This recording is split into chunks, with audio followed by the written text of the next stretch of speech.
Thanksgiving is next week, and even though things are going to look different this year because of the pandemic, you better still have cakes or pies at the dinner table. In today's Cake U, owner and baker at BW Sweets Bakery, Frankie White, helping you pair the best desserts with your holiday dinner. So you say that desserts should be basically paired with a meal like we do with wine, and why is that? You know, pairing the right dessert with the right meal can give you just the ultimate dining experience. So it really finishes the meal off the proper way. Now, most of us are going to be having turkey for Thanksgiving, so let's start with which desserts go best with our big bird. Absolutely. So not only turkey, but chicken as well. So any poultry, you know, you want to give something that has warm spices. When you think of Thanksgiving, you know, you think of all of those things. So we've got an apple pie here, packed with spices. We've got sweet potato pie, which also has lots of spice. For the cake lovers, we've got carrot cake, which is filled with spice and nuts and raisins. And then you also have a lemon pound cake. So the citrus can really help break up some of the fattiness of the bird when you're talking about fried chicken, or give you a little bit of moisture when you're talking about maybe if the turkey is just a little bit dry. Now, I want to ask you about the carrot cake there. It looks awesome. It's tall. What's the secret to making a great carrot cake? Oh, gosh, Derek, the secret is making sure you mix your dry ingredients with your nuts and your carrots and your raisins. That way it rolls them around in the flour and, you know, it really coats them so that when you bake the cake, you know, it doesn't sink. You ever had carrot cake where everything's like at the bottom? You know, you don't want that. You want it nicely, evenly distributed throughout. All right, let's move on to pork. What should we be doing there?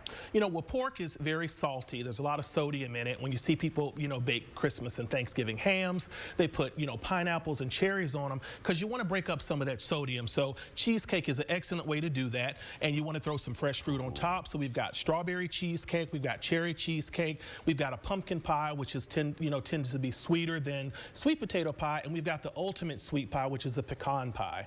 Ooh, those look so good. Okay, right. Let's talk beef, okay? Maybe we're doing filet, some nice prime rib. How do you pair that? Got you covered there as well. When you think beef, you think meat and potatoes, a little bit of a heavier meal. So it's kind of like go all out, right? So chocolate is a great way to end a beef meal. We've got a beautiful triple chocolate cake, and, you know, why not throw some chocolate chips on top of there just to finish it off? We've got red velvet cake, which has a little bit of cocoa powder in it. Cheesecake is an awesome way to break up the fattiness and heaviness of beef as well. But you want to throw some chocolate or caramel on top of that one as well, just to kind of balance everything out. So I see you've got two beautiful, you got the chocolate cake, the red velvet cake. I've always wondered, what is the difference between the two?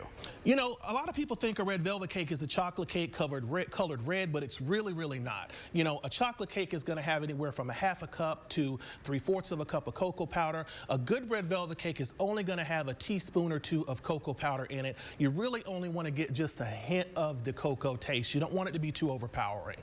Now, I know you've got some options at BW Sweets when it comes to people with dietary restrictions. What did you bring for them? Oh, absolutely. We've got you covered there, so don't worry. We also carry gluten-free, sugar-free, and vegan options. So right now, I've got some of those cupcakes here for you. These are also available in cake form. So any dietary restriction, we've also got you covered there, too. Now, can we still order for Thanksgiving? What's the cutoff? How do we take part? You can definitely give us a call, 704-464-0767. The cutoff is going to be the 22nd of the month, or visit the website, bwsweetsbakery.com. And tell me about Cake U and the type of classes that people can sign up for right now. People can sign up for cake decorating classes, there are baking classes, there are sugar classes, there are frosting classes. So lots of different ways to get people involved. Of course, you know, practicing safely with social distancing and masks and all that kind of good stuff, but just a really good, fun learning environment. Also, Frankie recently expanded his primary location in East Charlotte and opened his second location at South End's Central Rail Yard on Winifred Street. The deadline to place Thanksgiving orders with BW Sweets Bakery this Sunday, that's the 22nd, and pick up next Wednesday. We'll post all of that info on WCCBCharlotte.com. Kim, you're with me now, and it is time to eat. Sweet. What do you have? I got the pumpkin pie, so I guess I'm going to be eating pork on Thanksgiving because that was the pairing. And I have this turtle cheesecake. Now, you know this, Kim. I'm not a cake guy. I am a cheesecake guy.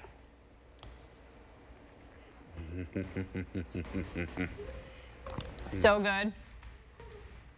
Oh, man. So delicious. Okay. You're supposed to take small bites on TV, so here's what we're going to do.